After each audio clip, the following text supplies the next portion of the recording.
in a sort of quantum angular momentum.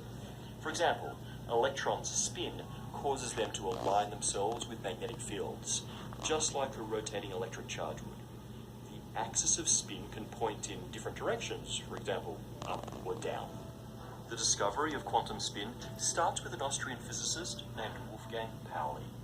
Pauli realized that to explain electron energy levels in atoms, those electrons must obey a rule that we call the Pauli exclusion principle. It states that no electron can occupy the same quantum state as another electron. In fact, it applies to all particles called fermions. In the case of electrons in atoms, it suggests that we should only find one electron per atomic orbital, if we count each orbital as a quantum state. However, we actually observe 2 electrons per orbital, and so Pauli realized there must exist a hidden quantum state.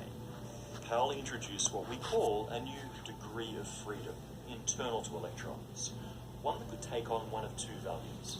Let's call those values up and down. That would allow 2 separate electrons, one up, one down, to occupy the same atomic energy level, without occupying the same quantum state, and therefore violating the Pauli exclusion principle.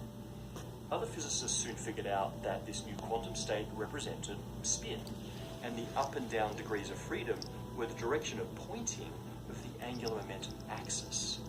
We now call these 2-component wave functions spinors. Now, it's okay to ignore spin in the old Schrodinger equation and get approximate answers. But when a magnetic field is present, spin direction becomes very important. So, for fast-moving electrons, and for electrons in electromagnetic fields, the Schrodinger equation